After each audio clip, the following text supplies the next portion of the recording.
guys, welcome back. Today's video is going to be parenting reality, so expectations versus reality.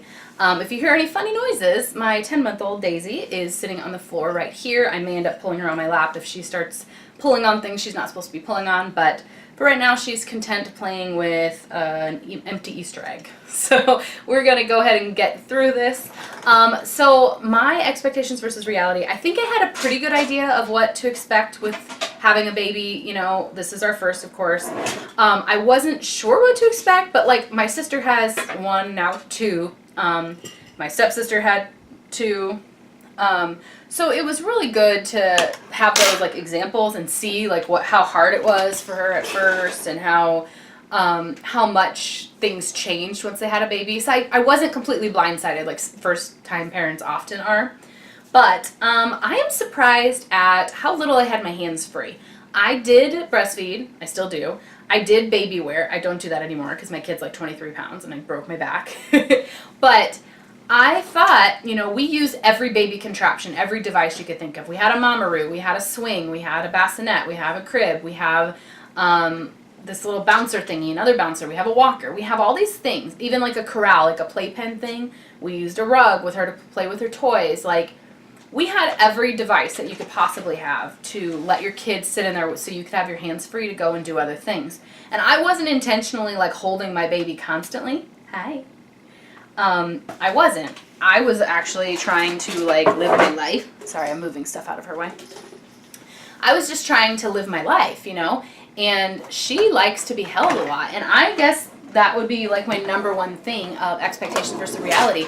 I thought that I could just like set my kid down and then like go do my thing, like do my makeup, get ready for the day, or edit a video so I could use my laptop, or cook a meal, make myself a sandwich, go to the bathroom without my kid on my lap.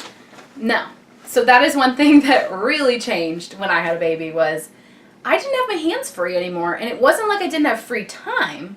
I had free time, but then like as she got older, I would be trying to sit there and play on my phone, and she'd grab at my phone, she'd touch the keys. I couldn't have my laptop out in front of me because she'd touch the cord, or she'd start typing on the keyboard. I couldn't work with her on my lap because she would like delete emails that I didn't want deleted. You know, it's like just that surprised me.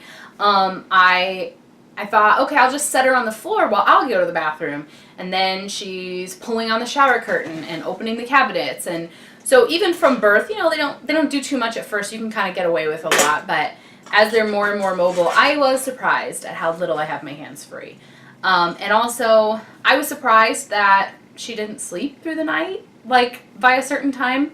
You know, I knew from birth they weren't going to sleep through the night. Babies don't sleep through the night when they're first born. And I knew that with nursing, I nursed her every 2 to 3 hours. Like, part of that was my fault. Like, I never told her no. You know, she cried, I went in her nursery, picked her up, and fed her. So I know, like, part of the reason she wakes up is because she's used to eating in the middle of the night. Like, no question. But she's 10 months now and has only slept through the night a handful of times.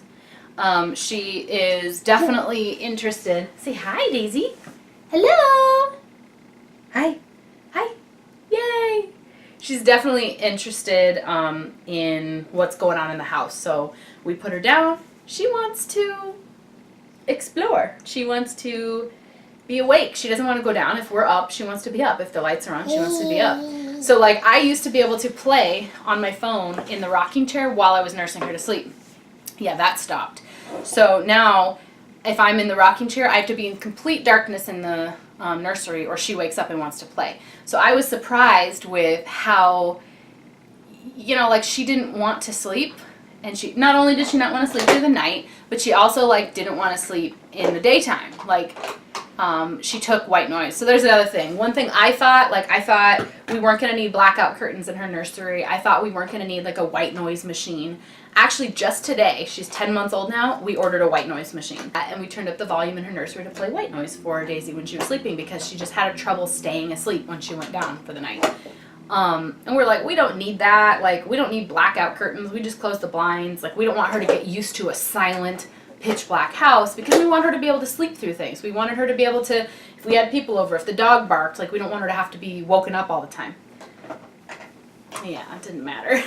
She definitely woke up and still wakes up at any noises. And it's kind of frustrating because I'll get her down And then the dog will bark and she'll be up after a 20-minute nap. And I'm like, no, I just barely like sat down in the chair. You know, I'm like, okay, fine. So I'll nurse her again, get her back down, and then someone will flush the toilet on the other side of her nursery wall. She's up. That's that. Or she will, she'll go through phases where she sleeps really well for a week. She'll just wake up like once at like 5 a.m. I'll feed her and she'll go back down and she'll sleep a total of 10 or 11 hours. I'm like, yay. And then she'll have a night where she wakes up 6 times in one night. And I guess I thought by this age, 10 months, expectations, she'd be sleeping through the night. Reality? No. And I thought like if your kid didn't sleep through the night, you just had to sleep train them. And I thought that sleep training didn't really mean like crying it out. And I know this is like a controversial topic, like sleep training, but we have not done the cry it out method. My husband wants to. I'm like, no, I can't listen to her cry. Like I physically can't. I like start leaking milk and crying myself if I have to listen to her cry. Like I hate it. So I thought that my sleep was going to be more important to me. I thought like I need more sleep than the average adult. So if, you know, she wakes me up, I'm going to be willing to do what it takes to get her to sleep through the night. I'm not willing. I'm also really proud, though, that we have not let her sleep in our bed. Our child has never once slept in our bed with us.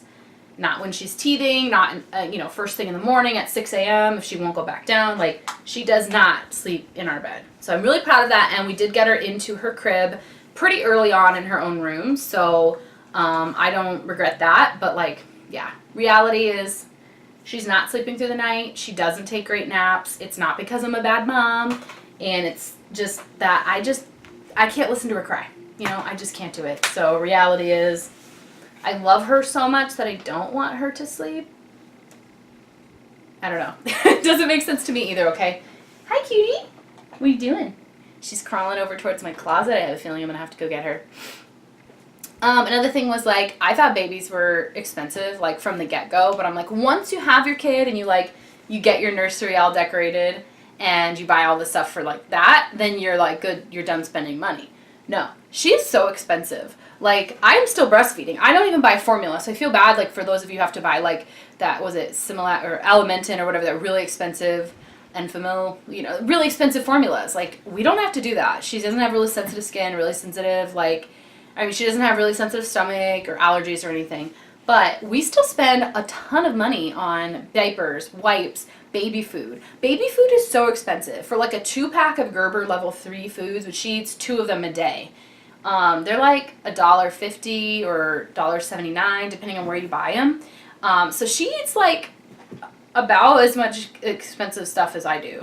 Like, she might eat $5 a day between like puffs and baby food, and then I'll cut up like a banana or a pear or apples, or, you know, I'll make her a scrambled egg, I'll make her part of the potato that we have at dinner. Like, she's expensive, and we don't even buy like the most expensive diapers. We just buy Pampers Swaddlers. We don't buy like natural whatever wipes or the Honest Company stuff. We don't use like the fanciest of the fanciest stuff, but she definitely adds up her prices stuff. Like her bath products, we have to use Cetaphil and Aquaphor, and we use like the gentle, like sensitive skin stuff, so that's expensive. My husband always jokes that it's her like $100 lotion, but it's not $100 or anything. It's like $15 for the big tub, but we use it, and she doesn't have a rash when she uses it, so that's okay. Oh my gosh, guys, she's playing on my laptop. Hold on.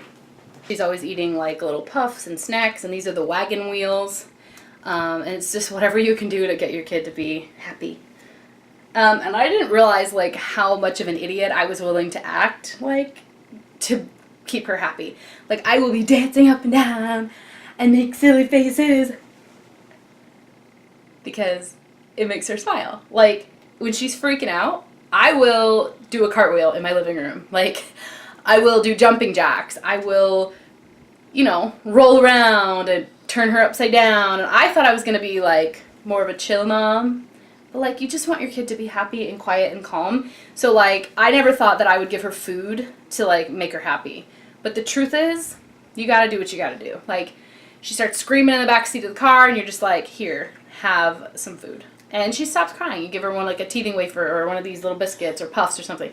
And then she's good. So I didn't think I was going to be one of those moms. I'm like, no, you need to learn to self-soothe Psh, no. And then I thought I wasn't going to give her a pacifier because I didn't want to cause nipple confusion because I'm breastfeeding. No, she needed a pacifier. She got a pacifier. She liked Wubnub only. She doesn't like regular pacifiers. Guess what? I went out and bought another Wubnub. So those are $10 pacifiers, and there are some that are like $2. Nope, I went out and bought the $10 ones because it's like whatever it takes to make your kid happy. So I was surprised with how expensive everything for babies is, but at the same time, like, I'm totally willing to spend it. And that kind of surprised me about my husband too, is like, you know, he's the money conscious one. I'm the one who likes to spend. And for whatever reason, he is fine to spend the money. He just loves her, and we want to make life easy. I also thought, like, I would not let my dog sleep in my bed when we were, like, just got our puppy. She sleeps in our bed, so I thought I would probably just give in and let Daisy sleep with us.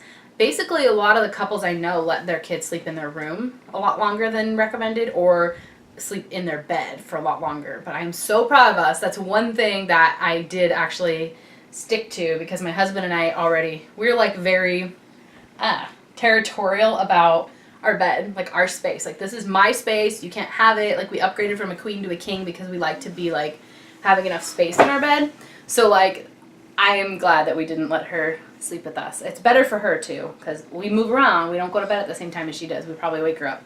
So there are other things that I thought were so gross. Like, I never liked, I mean, who likes it? I was going to say poop. Like, baby poop, puke, pee. Like, I never would have thought, like, reality. I was like, oh, I'll just put a diaper on her. Like, I'll only change her on top of a changing table. I only use, like, a cover when I'm wiping her. Like, I'm not going to make a mess. Like, no. The other night, last night?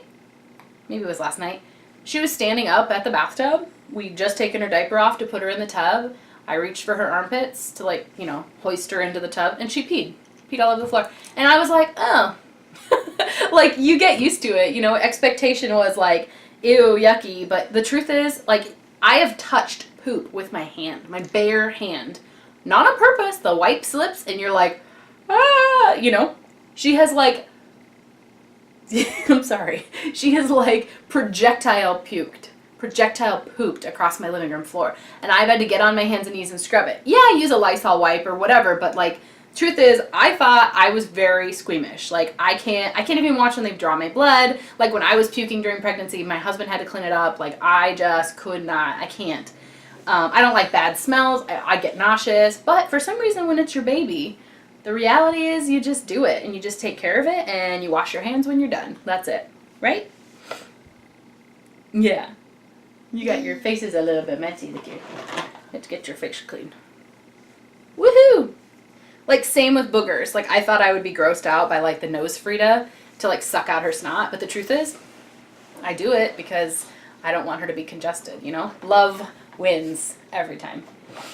So that is it for expectations versus reality. Just things that I thought were going to be different before I got pregnant. And now having a 10-month-old, those are some things that have obviously not happened the way that I thought they would. Hope you guys enjoyed watching this video. Don't forget to subscribe if you haven't already. Let me know down below if you have any recommendations or reviews you want to see, or video topics, and I'll talk to you guys later.